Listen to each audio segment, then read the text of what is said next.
Consolad, consolad a mi pueblo, dice vuestro Elohim. Hablad al corazón de Jerusalén. Decidle a voces que su tiempo es ya cumplido, que su pecado está perdonado. Bendito Yahweh. Vean qué perfecto, no solo porque nos ha venido diciendo una y otra vez que ya es el tiempo, que ya es el año, que esto, que lo otro, y que obviamente está escrito, entonces cada vez que hemos leído por años uno que otro verso lo hemos repetido, pero los últimos estudios se ha dado muy seguido y me parece más de lo común. Como recuerdan, Yom Kippur acaba de pasar, para nosotros, o sea, acaba de pasar hace un par de días, y Yom Kippur es el día de expiación, o sea, perdón de pecados, y ya como dice ahí, ya tu pecado ha sido perdonado. Un día como hoy sucedió lo que está en Juan 1, 43 al 51. El siguiente día Yahushua quiso ir a Galilea, encontró a Felipe y le dijo, sígueme. Felipe era de Bethsaida, la ciudad de Andrés y Pedro. Felipe encontró a Natanael y le dijo, hemos encontrado a aquel de quien escribieron Moshe en la Torá y también los profetas, a Yahushua, hijo de Yosef de Nazaret. Natanael le dijo, de Nazaret puede salir algo top, algo bueno. Y continúa y termina de una manera muy poderosa porque dice, le contestó, ¿crees porque te dije, te vi debajo de la higuera, cosas mayores que estas verás? Y agregó, de cierto os digo, desde ahora verás el cielo abierto y a los ángeles de Elohim subiendo y bajando sobre el Hijo del Hombre. Era como Jacob, que puso una piedra, que ungió esa piedra Yahushua. Por eso una vez que Yahushua se manifestó dijo que ya verían al Hijo del Hombre y los malachim bajando y subiendo sobre él. Consolad, consolad a mi pueblo, como la Ruach HaKodesh. Dice vuestro Elohim, hablad al corazón de Jerusalén. Decidle a voces que su tiempo es ya cumplido, que su pecado está perdonado. El uno dice, Nahamu, Nahamu, verá como de Noach, recuerdan, de descanso o den reposo a través del consuelo.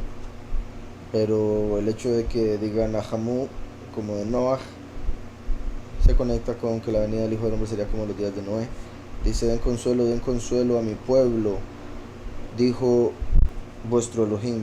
Después dice, díganle al corazón de Jerusalén y clamen a ella.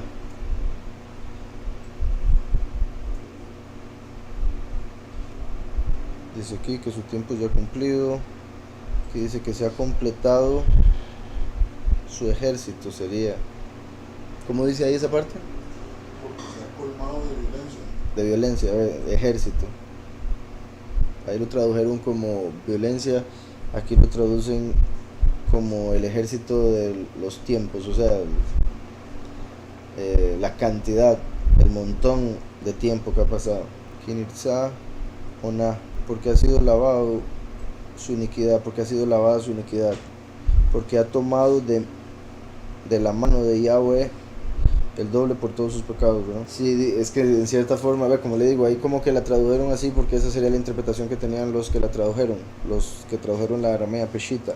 También se podría decir que eso la pusieron así, la tradujeron así, y puntos de vocal así y demás se podría decir, ¿verdad? Si uno quisiera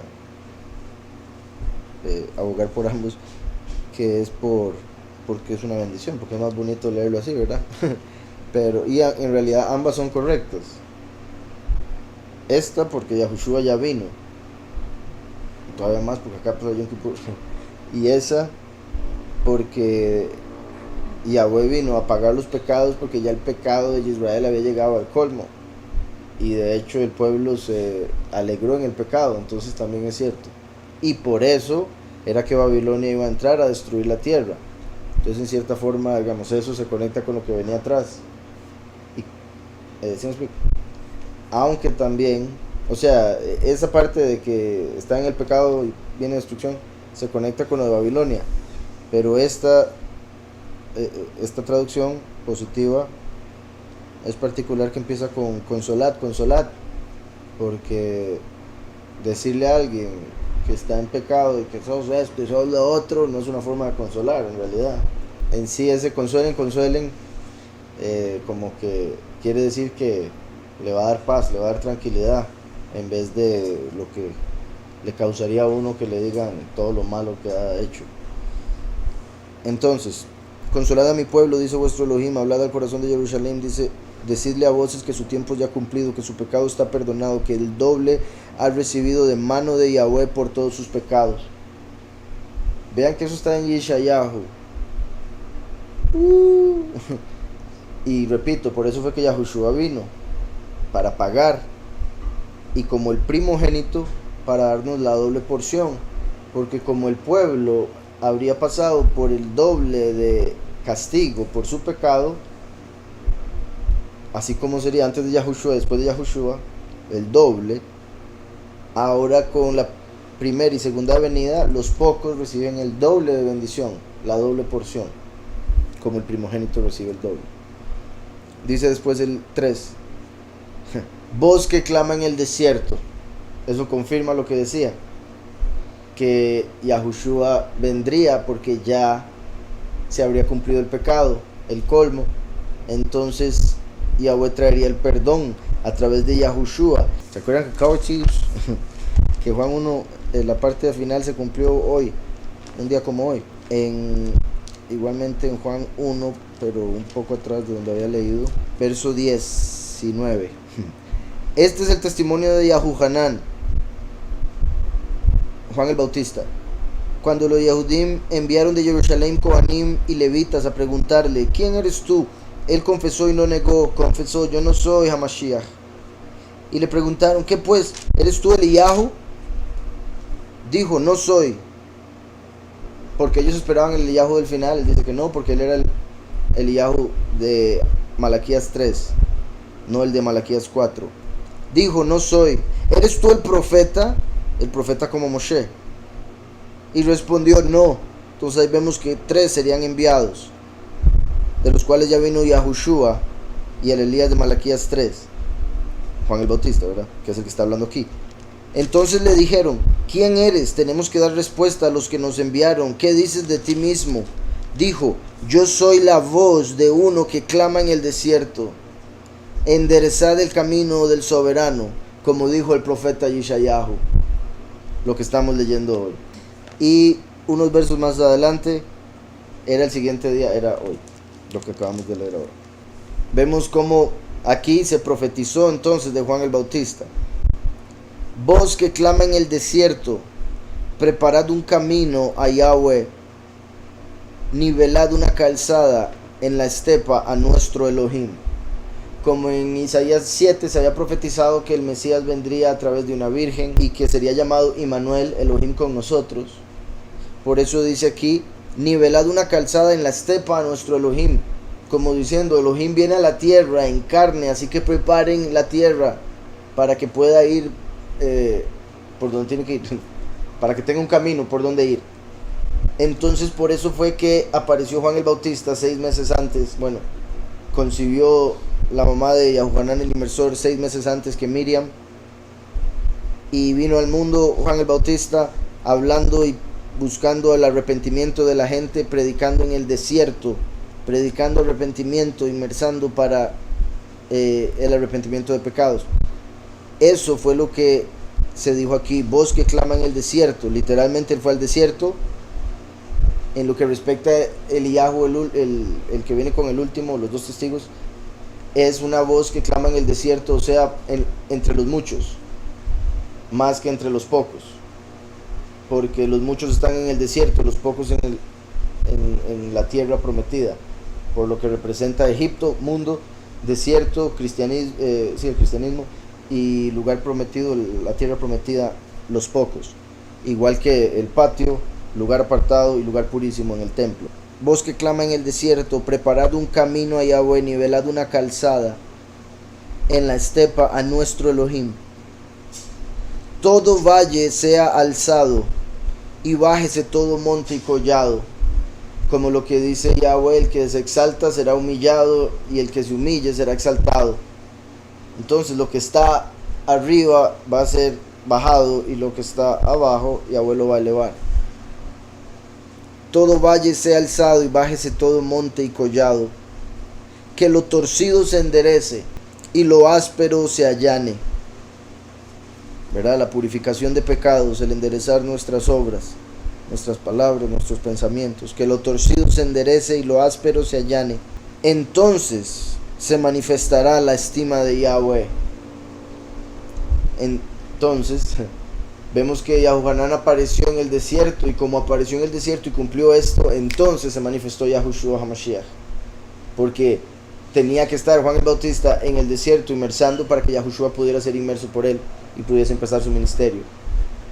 Y esto en lo que respecta al fin de los tiempos, en cierta forma, bueno, con lo que mencioné ahora del testigo como Eliyahu, que va a hablar a los muchos, pero el punto aquí es como todo valle, entonces lo que decía, toda persona, porque aquí está hablando de tierra y el hombre fue hecho del barro, del polvo del suelo, entonces todo valle se ha alzado, los que se humillan ante Yahweh, que Yahweh los exalte, los 144,000, bájese todo monte y collado, todo reino y hombre soberbio, altanero, que se ha humillado, que lo torcido se enderece como nuestras obras y lo áspero se allane como nuestros pensamientos.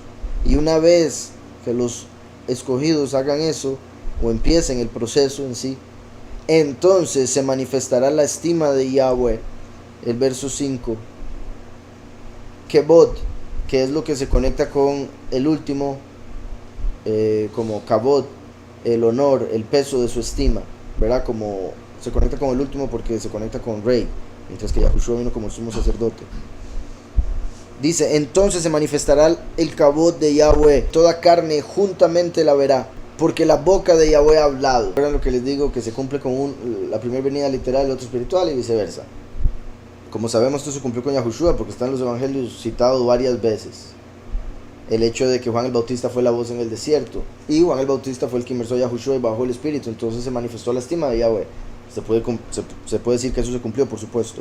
Ahora dice, y toda carne juntamente le verá. Solo Israel le vio. Ahora se puede decir que con Israel haberle visto es suficiente para decir que la carne le vio, que toda carne del mundo le vio, pero en sí eso se cumpliría como cuando dice Apocalipsis que todo ojo le verá, y como hoy en día que hay suficiente tecnología como para que todo el mundo vea a una persona. Y aún si hay alguien que diga no, porque hay gente que vive en cuevas y no tiene televisión, pues esas personas no son contadas en lo que respecta al mundo como la civilización. Obviamente Yahweh los toma en cuenta para ya sea justificación o condena, depende de sus acciones, pero cuando se habla del mundo se refiere al mundo civilizado, al mundo que está conectado. Entonces sería igual que decir los chiquitos, que tal vez un chiquito no tenga conciencia de lo que ve en la tele, aún si lo ve, entonces ya son de ponernos muy específicos. Ahí dice toda la humanidad. Entonces, sí, como les decía, Yahushua vino y solo le vieron en Israel. Ahora viene el último, a través de la tecnología le va a ver todo el mundo civilizado, y después ya en el juicio final le verá todo el mundo, literalmente toda carne y aún toda la historia, o sea, toda carne de toda la historia me refiero. Entonces se manifestará la estima de Yahweh, y ahí ya estaría en el trono, porque el juicio final es ante el trono de Yahweh. Entonces la estima de Yahweh, y toda carne juntamente la verá. Dice aquí, y se revelará la estima de Yahweh, se revelará la estima de Yahweh, y será visto por toda carne juntamente. Yahdav, porque la boca de Yahweh lo ha hablado. Voz que decía, da voces. Y yo respondí, ¿qué tengo que decir a voces? Que toda carne es hierba, y toda su estima como la flor del campo.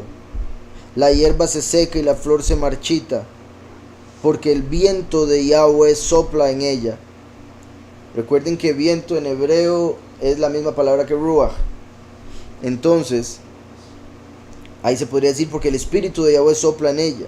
Es el espíritu el que se encarga que nosotros vivamos, o lo contrario.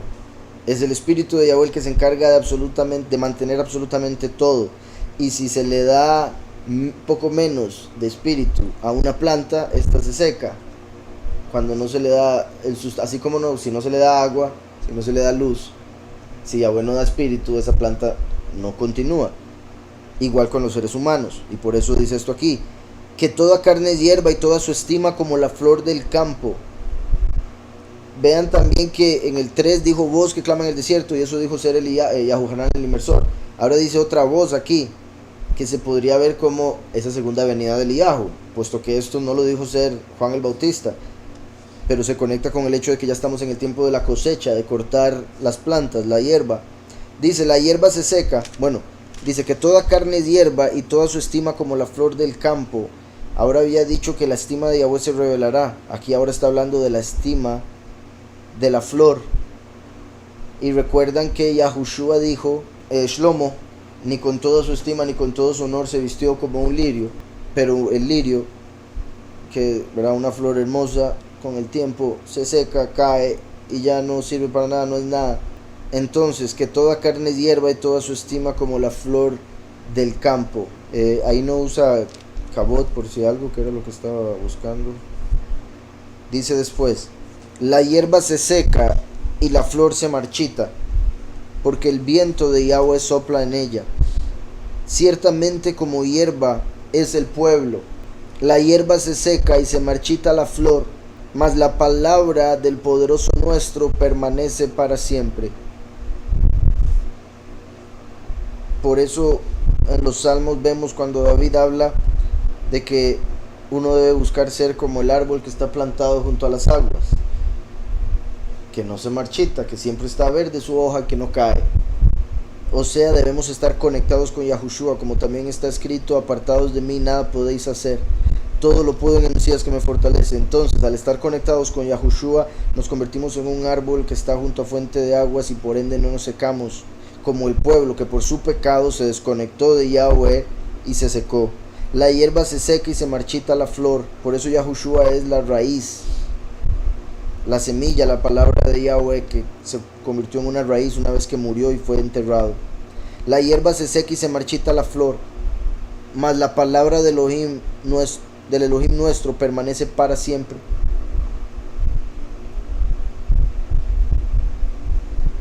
Dice, y la palabra de Eloheinu, Yakum Leolam, permanece para siempre, o está de pie para siempre. Y Yakum, ¿verdad? Recuerdan que Kum se conecta con la segunda venida. Entonces, como la primera Yahweh se manifestó, murió, resucitó, ascendió y desapareció físicamente por 2000 años, la segunda venida ya es básicamente para establecer el reino y permanecer, aunque desaparezca por 3 años y medio, igual que toda la congregación desaparece por 3 años y medio en el lugar preparado, me refiero. Entonces dice, súbete sobre un monte alto, anunciadora de Sión, levanta con fuerza tu voz, anunciadora de Jerusalén, ahora la Ruach HaKodesh, levántala sin temor, di a las ciudades de Yahudá, ved aquí al Elohim vuestro. He aquí que Yahweh el soberano vendrá con poder y su brazo dominará. Vean, como sabemos, Yahushua es el brazo, la segunda venida la mano. He aquí que Yahweh el soberano vendrá con poder. Empieza el 10, dice Hine Adonai Yahweh Behazak. Vean qué perfecto, Behazak. Hazak es la raíz de Hizkiyahu, el rey del que se acaba de hablar en el capítulo pasado, bueno, los pasados, que representa cuando viene el último como rey y como la fuerza con la que Yahushua nos fortalece. Entonces, he aquí Adonai Yahweh con Hazak, con fuerza vendrá. Ahí dice, sí, vendrá. Y dice, y su brazo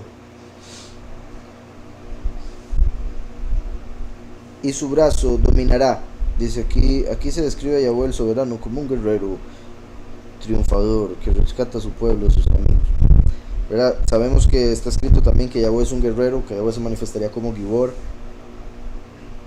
Entonces, la primer parte de aquí, que Yahweh vendrá con poder, como eso, como guerrero, se conecta con el último, y después dice, su brazo dominará. Eso es porque una vez que venga en la segunda venida, ya Yahushua, el brazo, está dominando a la derecha del Padre, y por eso tenemos autoridad nosotros en el mundo espiritual para la guerra, con la que en la que nos vestimos de la armadura que menciona Efesios. He aquí que Yahweh el soberano vendrá con poder y su brazo dominará. He aquí que su recompensa viene con él y su paga delante de su rostro. He aquí que su recompensa viene con él y su paga delante de su rostro. Por un lado, ¿verdad?, la recompensa para los que han cumplido los mandamientos, y por otro lado la paga para los impíos, lo que se merecen por lo que han hecho malo. Mucha gente rechaza a Yahushua como Mashiach porque ellos esperaban que se recibiese el pago y la recompensa y todo entonces hace 2000 años, puesto que se manifestó hace 2000 años.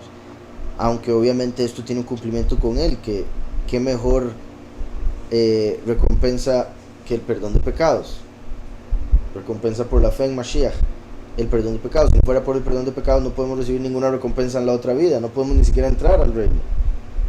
Entonces todo empieza con Yahushua, la raíz. Pero cuando vemos lo que decía, que viene como guerrero, se refiere al último, que por eso viene como el bueno, como el Padre, porque es a quien Yahweh va a utilizar como la mano para dar la recompensa y castigar a los impíos. Entonces, he aquí que su recompensa viene con él y su paga delante de su rostro. Como pastor apacentará su rebaño. Como el buen pastor, ¿verdad? Yahushua dijo: yo soy la puerta y el buen pastor, en Juan 10, primero y último. Yahushua vino como el camino, como la puerta. El último viene como el buen pastor, que con el nombre abre la puerta, el nombre de Yahushua y el nombre de Yahweh. Abre la puerta para que el redil, para que los 144,000, las ovejas de Yahweh, puedan entrar a ver al Padre. Entonces dice: como pastor apacentará su rebaño. Ahí está mostrando que Yahweh mismo descendería y sería pastor. En su brazo llevará los corderos.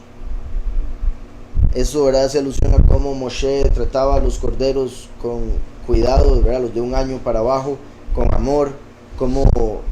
Por eso fue Yahweh que lo escogió, porque vio que si cuidaba así a los animales, de fijo iba a cuidar bien a los humanos de Yahweh, a los escogidos.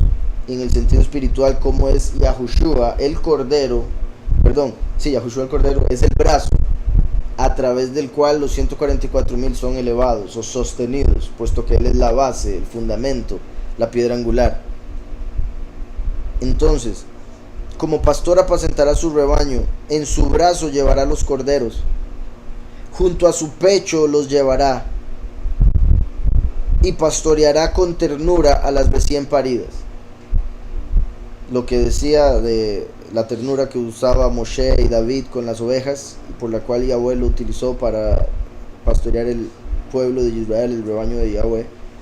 Por otro lado, pastoreará con ternura a las recién paridas, como por ejemplo las congregaciones recién empezadas, las personas que apenas llegaron a la verdad y todavía no entienden mucho. Entonces uno debe tratarlas con amor, con paciencia.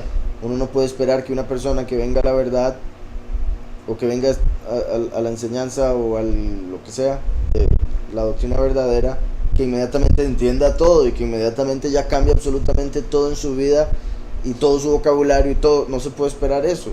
La persona tiene que ir entendiendo. Lo ideal es que vaya entendiendo, y el entendimiento va a provocar el cambio, y el cambio, el fruto va a traer. Entonces, esa es parte de la ternura a la que se refiere aquí con las recién paridas. Junto a su pecho los llevará. ¿Quién midió las aguas con el hueco de su mano y los cielos con su palmo? Con 3 dedos juntó el polvo de la tierra y pesó los montes con balanza y con pesas los collados. Vamos un momento a Proverbios 30. Esto también se conecta con todas las preguntas, las 50 preguntas que le hace Yahweh a Job, pero solo voy a leer el de Proverbios, que me parece el más poderoso. Proverbios 30:4 dice: ¿quién subió al cielo y descendió? ¿Quién encerró los vientos en sus puños? ¿Quién recogió las aguas en un paño? ¿Quién afirmó todos los confines de la tierra? ¿Cuál es su nombre y el nombre de su hijo, si es que lo sabes? Buenísimo, como un reto, mostrando la necesidad de conocer el nombre, no solo del Padre, sino también del Hijo. Y, como eso segundo, la muestra de que sí tiene un hijo, Yahushua HaMashiach. Los judíos dicen que ahí se refiere a Israel, pero después sacrificaron a Yahushua por decir que era hijo. Entonces, y ellos mismos saben que fueron hechos con manos de barro a través de Adán. Entonces, hijo es como, o sea, no es exactamente lo mismo. Eso se mantiene como criatura hasta que a través de Yahushua seamos también en espíritu, y nos dé un cuerpo nuevo para ser como Yahushua. O sea, ese cuerpo que nos da es el de Yahushua, y Yahushua nació de una virgen, entonces es como una nueva criatura, como dice la escritura. Entonces, además de eso, dice: ¿quién subió al cielo y descendió el primer milenio? ¿Quién encerró los vientos en sus puños, segundo milenio? ¿Quién recogió las aguas en un paño, tercer milenio? ¿Quién afirmó todos los confines de la tierra, cuarto milenio? Ahí llegó Yahushua. Curiosamente, Yahushua es representado por el quién, en hebreo mi. Entonces de ahí dice mi 4 veces, que representa a Yahushua, que vino en el cuarto milenio. Después dice ma 2 veces, porque faltarían 2 milenios para que se manifestase el último, que es representado por el ma, que quiere decir cuál o qué. ¿Cuál es su nombre y cuál el nombre de su hijo, si es que lo sabes?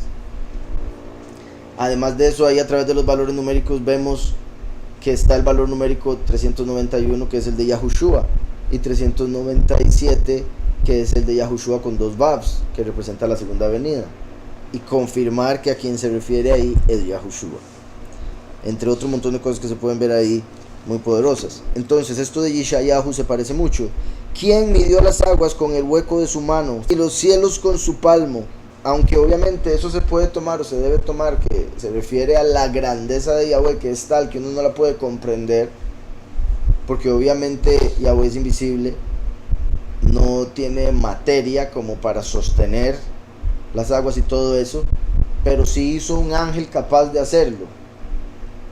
Entonces así se cumplen los diferentes niveles, en el del intelecto, de la metáfora, y en el de la realidad de un ángel que hizo.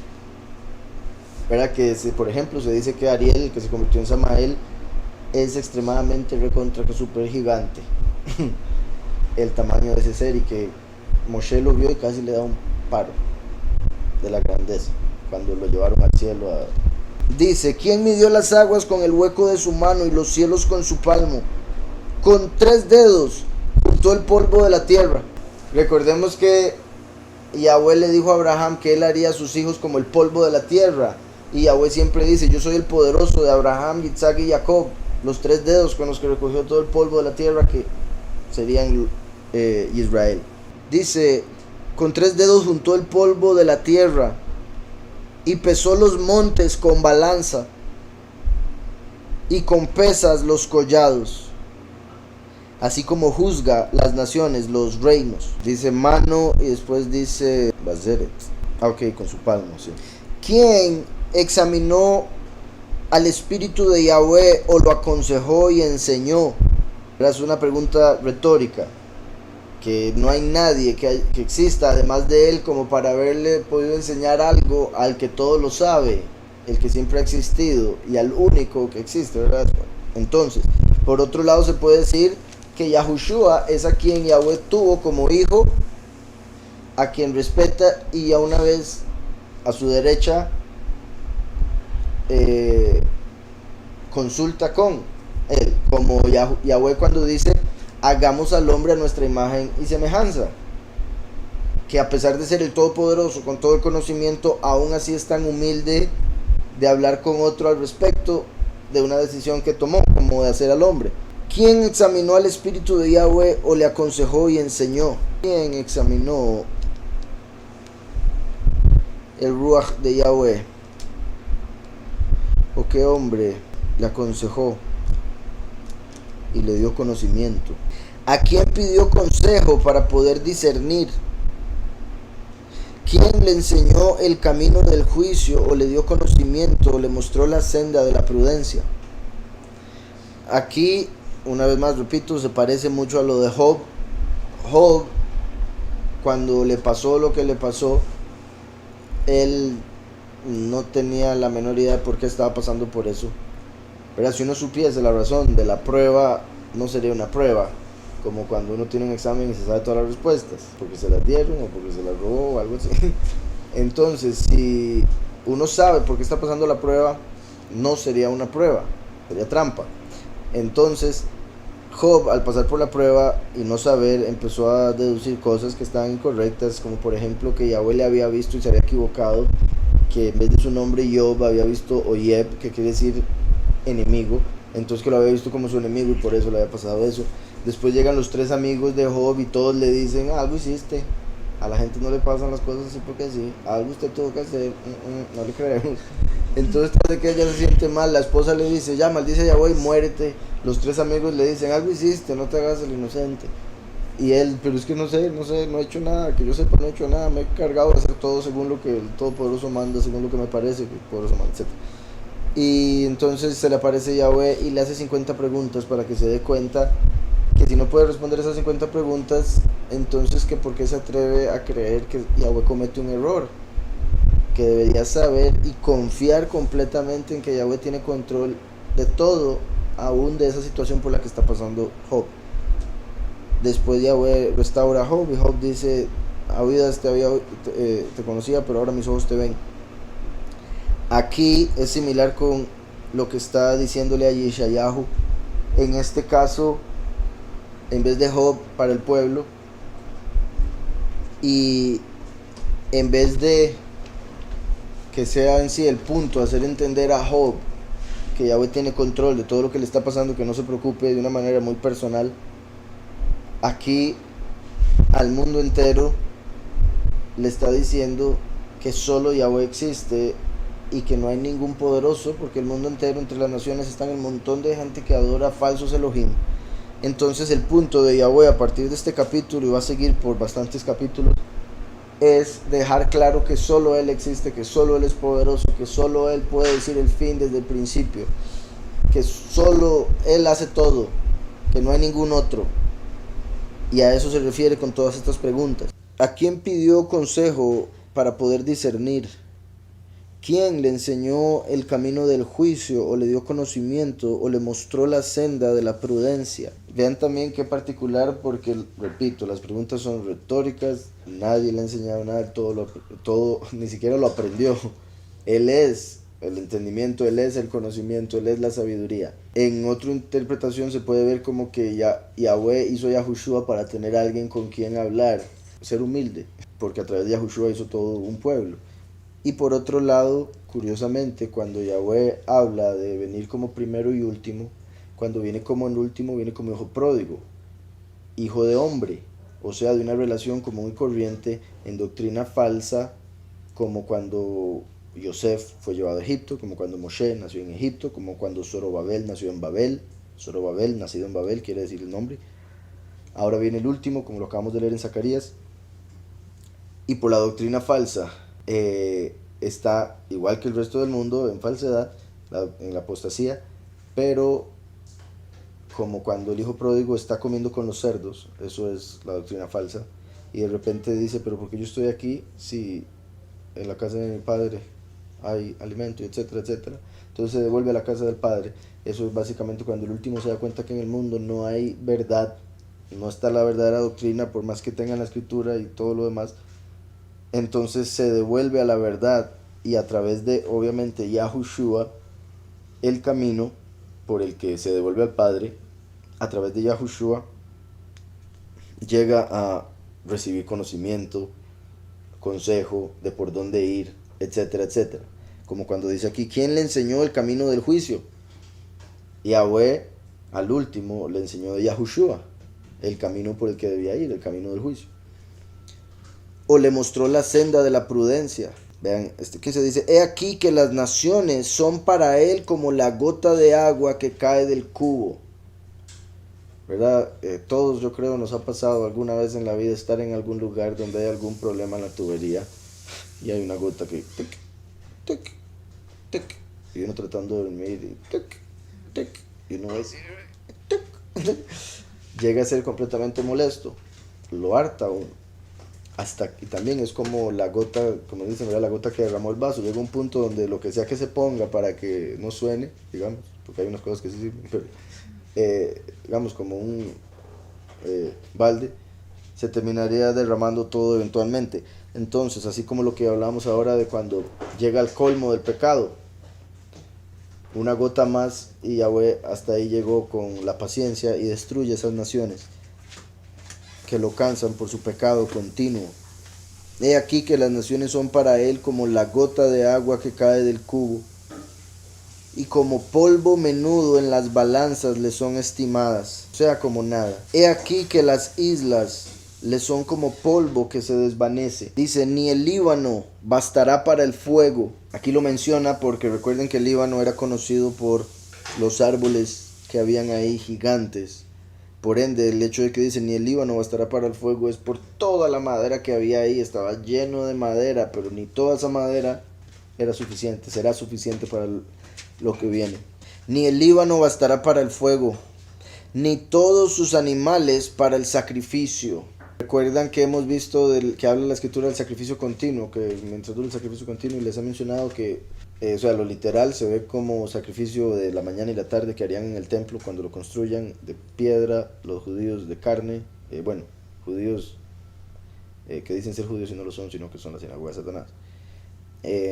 Otra forma del sacrificio continuo es todos los sacrificios que se han hecho a través de la historia que se cierran con el sacrificio de los dos testigos. Por eso una vez que se ha quitado el sacrificio continuo, cuando matan a los dos testigos es puesta la abominación desoladora, el falso Mesías.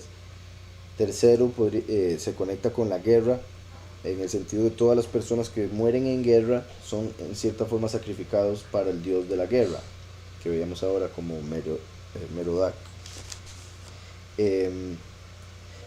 Y ahora está mencionando aquí animales, como en el templo sacrificaban animales por los pecados, y ahora por los pecados de la humanidad los animales se extinguen y atacan a la humanidad, como vemos que va a suceder en el cuarto sello.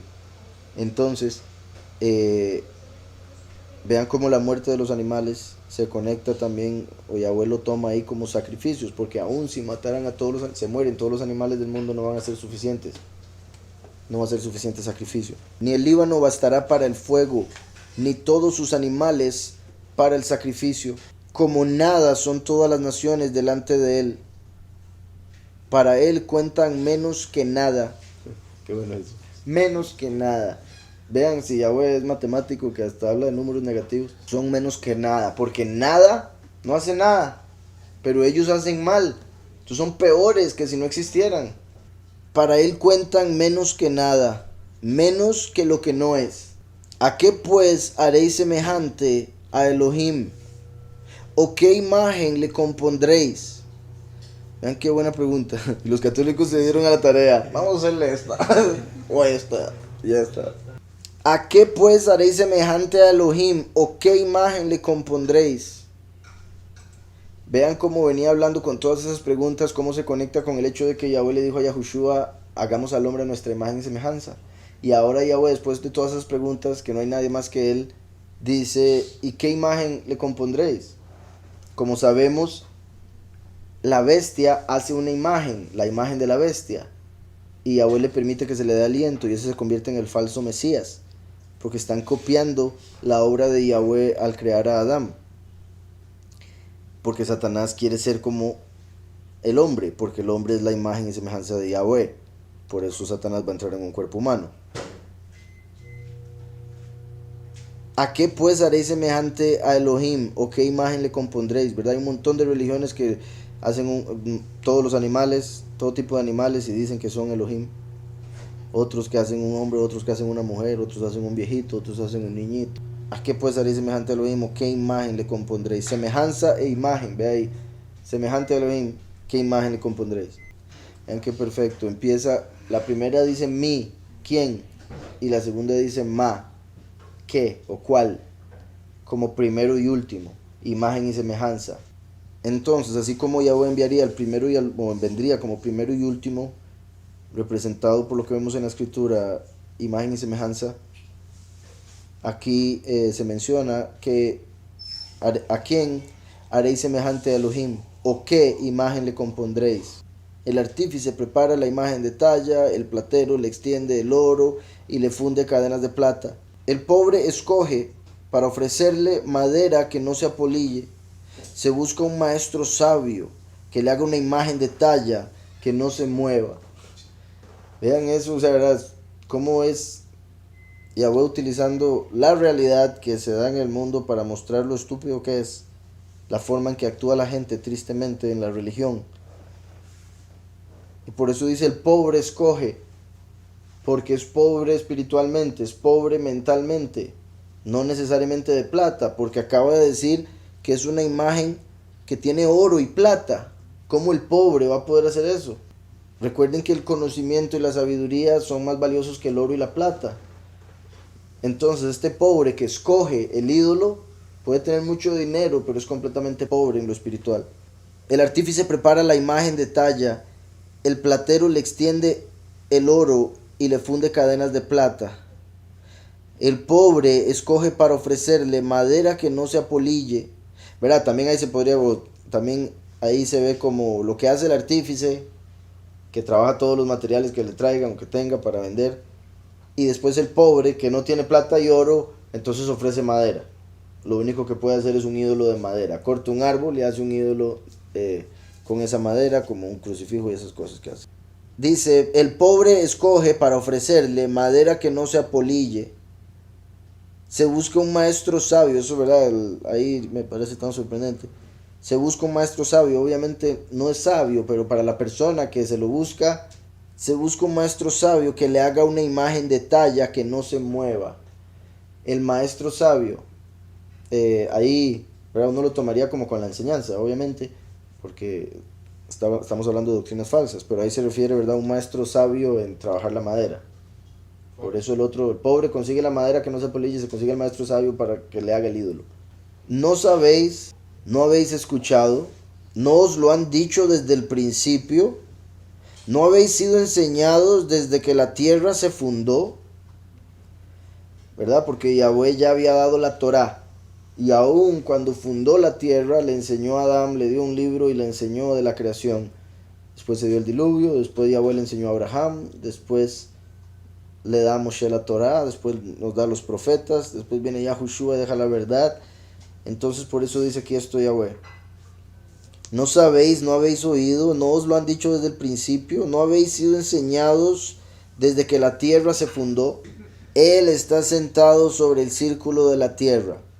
Ahí mucho cristiano, la mayoría, ¿verdad?, los que creen en todo lo que le dicen y lo que nos enseñaron en la escuela y demás, en ese verso dicen, ven que ahí está, que la tierra es una esfera. Pero eso no es lo que dice aquí la escritura. La escritura dice, el que está sentado sobre el jug de la tierra, sobre el círculo. Círculo es bidimensional, esfera es tridimensional, y en hebreo es otra palabra, esfera o bola, y círculo. Ahí está diciendo el que está sentado sobre el círculo de la tierra. Dice, cuyos moradores son como langostas, en el sentido del montón que son y de lo pequeñas que se ven desde el firmamento. Ahora, eso no quiere decir que Yahweh literalmente esté sentado. Es como lo mencioné ahora con el malaj, ¿verdad? Yahweh, esto se toma metafóricamente, en el sentido que Yahweh está elevado por encima nuestro, pero en lo físico hay un malaj que está sentado en el segundo cielo, que está sobre el firmamento. Entonces desde ahí se ve la tierra y las personas se ven como langostas. Dice, y también esto, ¿verdad?, es particular porque vemos en Apocalipsis que se va a soltar un ejército que es como langostas. Eso podría, o sea, si aquí vemos que los humanos son como langostas, entonces se puede ver que sí es un ejército que puede ser de humanos endemoniados, como habíamos visto la vez pasada, y con un montón de tecnología para destruir. No habéis sido enseñados desde que la tierra se fundó. Él está sentado sobre el círculo de la tierra. Vean eso, ¿verdad? No habéis sido enseñados desde que la tierra se fundó. Y habéis sorprendido de ver lo que enseñan hoy en día, en el fin de los tiempos. Y dice, pero ¿cómo? Si yo les enseñé desde el principio cómo era la cosa. Yo les había dicho desde Génesis cómo hice la tierra. ¿Por qué ahora están con otra cosa? ¿No os lo han dicho desde el principio? Dice Meirosh, desde la cabeza. Rosh, cabeza, y recuerdan Bereshit es en el principio, ¿verdad? Que es la primera palabra y el nombre de conocido como Génesis. Entonces está utilizando la misma raíz que se menciona ahí en Bereshit. ¿No os lo han dicho desde Bereshit? ¿No habéis sido enseñados desde que la tierra se fundó? Él está sentado sobre el círculo de la tierra, cuyos moradores son como langostas. Él extiende los cielos como una cortina. Y verdad, como una cortina que se mueve para tapar la luz. En este caso el firmamento se mueve y así las estrellas, las constelaciones. Y digamos, si aquí está de noche, cuando se está moviendo el firmamento y aquí viene el sol, se pone de día. Entonces como una cortina que cuando se corre se hace de día, o se corre y se hace de noche. Él extiende los cielos como una cortina, los despliega como una tienda para morar. De una tienda para morar tiene techo.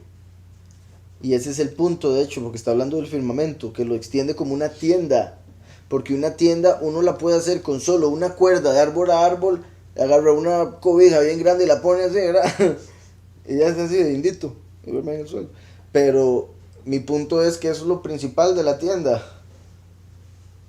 Y ahí vemos cómo compara el firmamento con una tienda de acampar. De hecho hay una imagen que yo pongo en nuestra página losdelcamino.net de una tienda de acampar de esos iglú. Para que, bueno, con este verso para que se den una idea. Los despliega como una tienda para morar, una tienda de acampar. Él convierte en nada a los poderosos y a los que gobiernan la tierra hace como cosa vana. ¿Verdad? Como una ilusión, como algo que pasa, como algo que, como si nunca hubiesen existido, básicamente. Y a los que gobiernan la tierra hace como cosa vana, como si nunca hubieran sido plantados. Una vez más conectándolo con la hierba, ¿verdad? O con los árboles que no dan fruto. Como si nunca hubieran sido sembrados, como si nunca su tronco hubiera tenido raíz en la tierra. Como Juan el Bautista, ¿verdad? Como está escrito, que ya el hacha está puesta a la raíz de los árboles y todo árbol que no da buen fruto es cortado y echado al fuego. Como si nunca su tronco hubiera tenido raíz en la tierra. Tan pronto como sopla en ellos, se secan, y el torbellino los lleva como hojarasca. ¿A qué pues me haréis semejante o me compararéis? Dice el apartado. ¿Y a quién me haréis semejante? Levantad en alto vuestros ojos y mirad quién creó estas cosas. De hecho, aquí es donde, bueno, es uno de los versos donde se puede ver cómo Yahushua es representado por el mí. Aquí dice este verso: levantad en alto vuestros ojos, como cuando le dijo a Abraham, salga de la tienda, cuente las estrellas. Si las puede contar, su descendencia va a poder ser contada. Levantad en alto vuestros ojos y mirad quién creó estas cosas. Uru mi bara eile.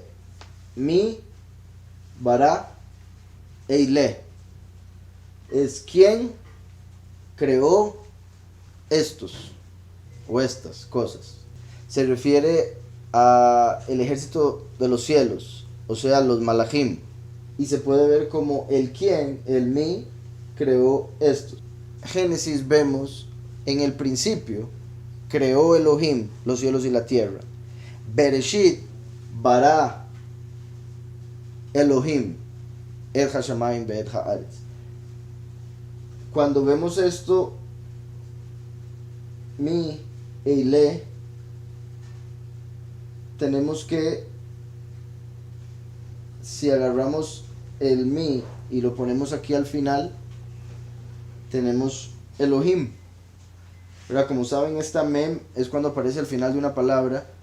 Entonces esta es una de estas, solo que al final.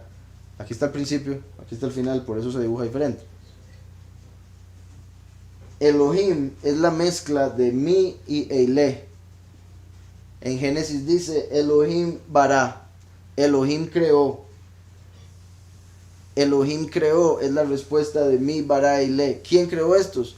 Elohim. Y Elohim es plural por el im.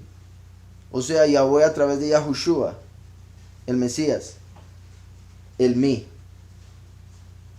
Mashiach creó a los ángeles. Y Mashiach, la palabra, la luz, a través de los ángeles, es Elohim. Por eso Yahweh Elohim es Yahweh utilizando a los ángeles, cuando aparece Yahweh Elohim. ¿Está claro? Trabajando a través de los ángeles, manifestando a través de los ángeles. Entonces, el mi Yahushua creó a los ángeles. ¿Quién creó estos? Y Elohim se puede ver como Yahushua trabajando a través de los ángeles, haciendo su voluntad a través de los ángeles. Y dice después, entonces, levantad en alto vuestros ojos y mirad quién creó estas cosas. Él saca y cuenta su ejército, el ejército de los cielos, Bemispar Sabaam, el ejército de ellos, y todos ellos por su nombre son llamados.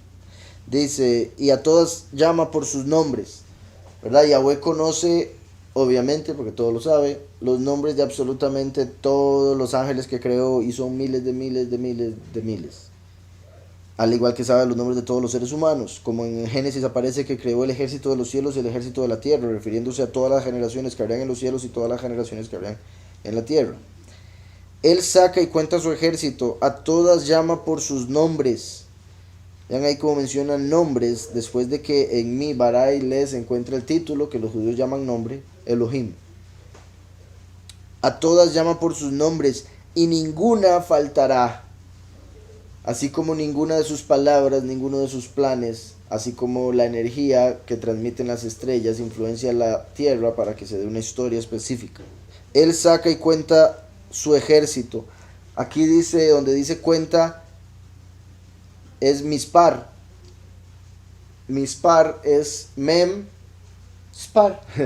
Pero spar se puede pronunciar las mismas letras sefer. Y sefer es libro. Por eso es que se acuerdan que en hebreo las letras son los números. Entonces un libro se puede ver como números. Leer se puede ver como contar, porque las letras son números. Y recordemos que en Apocalipsis dice en el 6º sello que el cielo se va a replegar como un pergamino. Y aquí estamos viendo que Yahweh está contando las estrellas del cielo como si fuera un pergamino. Y todas se encuentran ahí y las llama por sus nombres, como en la escritura, que todas sus profecías se encuentran acá y están los nombres de Yahweh, de su Hijo y de los discípulos y de los patriarcas, etc. Entonces, a todas llama por sus nombres y ninguna faltará. Tal es la grandeza de su fuerza y el poder de su dominio. Tal es la grandeza de su fuerza y el poder de su dominio. ¿Por qué dices, Jacob, y hablas tú, Israel? Mi camino está escondido de Yahweh, y de mi Elohim pasó mi juicio. ¿Verdad? Como sabemos, Jacob se convirtió en Israel, de ahí salieron las 12 tribus. Cuando menciona Jacob y Israel, los dos nombres, es como los muchos y los pocos. Jacob antes de recibir el nombre, y Israel por ende cuando recibimos el nombre Yahushua. También se puede ver como Jacob y Israel, los que no aceptan a Yahushua y los que aceptan a Yahushua. ¿Por qué dices Jacob y hablas tú, Israel? Mi camino está escondido de Yahweh. ¿Verdad? Como dice Jacob, mi camino está escondido de Yahweh. Y Israel, de mi Elohim, pasó mi juicio. Hay mucha gente que piensa que al tener a Yahushua, o al creer en Yahushua, y digo piensa, y lo que voy a decir, quiere decir que en realidad no creen completamente o no creen bien. A lo que me refiero es que hay personas que piensan que con tener el nombre Yahushua, ya todo va a salir bien. ¿Verdad? Por un lado, aún los que creen bien en Yahushua siempre tienen que pasar por aflicción, por pruebas y demás. Pero además de eso hay mucha gente que cuando uno les predica piensa que uno les está diciendo que diga Yahushua, ya todo se le arregla, todas las cuentas se le pagan y todo un montón de cosas que prometen en las iglesias cristianas, por ejemplo. Entonces, vea cómo dice, mi camino está escondido de Yahweh, eso conectado con Jacob, así como lo que dije, los muchos no saben cuál es el verdadero camino, y el camino está escondido de ellos, y por eso, por no tener la verdad, que es el camino, ellos piensan que Yahweh no sabe bueno, ellos sí dicen creer que Yahweh sabe todo lo que hacen, pero ellos mismos no saben lo que hacen, como dijo Yahushua, perdónalos porque no saben lo que hacen. Entonces, al no conocer la escritura correctamente, cometen faltas y piensan que están haciendo las cosas bien. O como una persona que peca y piensa que de verdad Yahweh no lo va a juzgar por eso, porque creen que la salvación no se pierde, o que es salvo por la gracia, y que nada más, salvo siempre salvo, y todas esas cosas que inventan en varias doctrinas.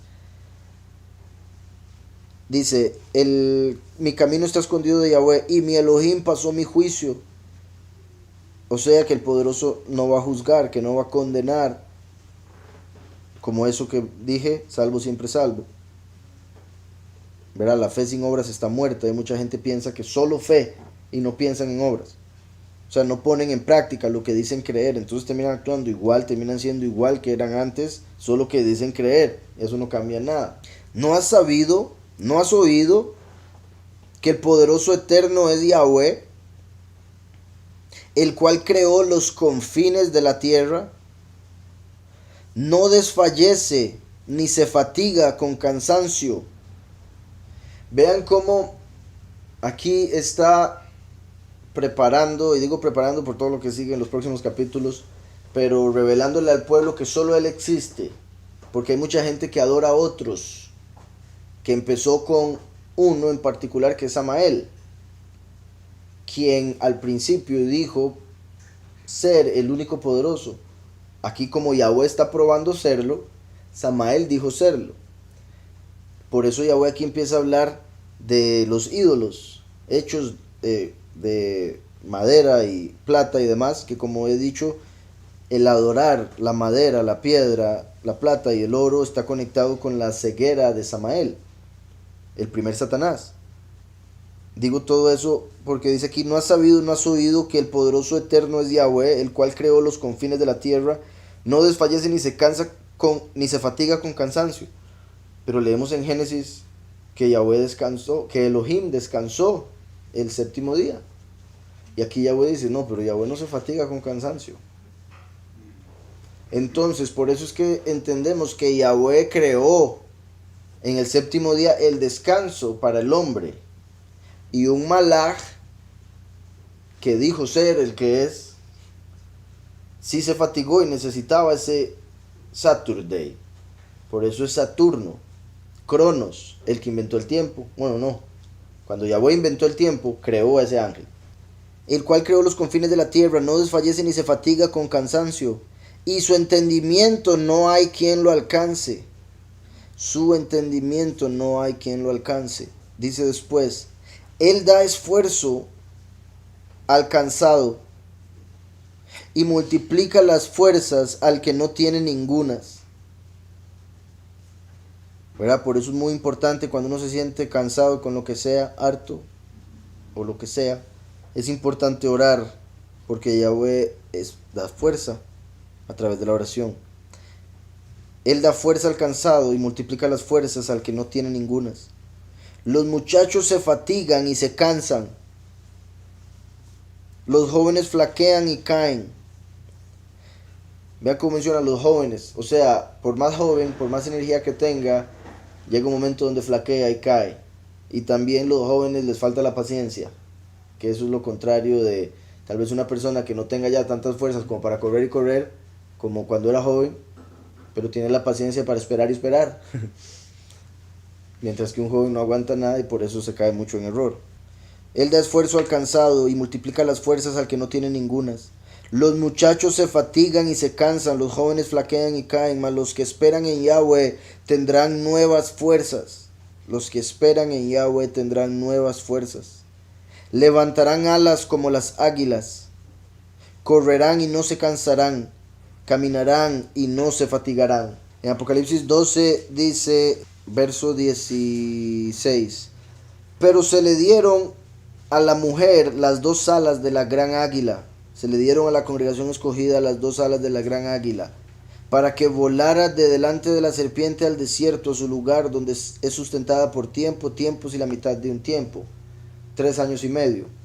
Entonces ahí vemos que a la congregación se le dan alas de águila, para que vaya al lugar preparado. En el segundo Éxodo, y aquí vemos que decía, levantarán alas como las águilas, correrán y no se cansarán, caminarán y no se fatigarán, como en el segundo Éxodo. Entonces hay que confiar de que no va a haber cansancio, y si lo hay, pedirle a Yahweh que se le quite, porque está aquí la promesa, recordárselo al Padre, así como dio el maná, que dé fuerzas.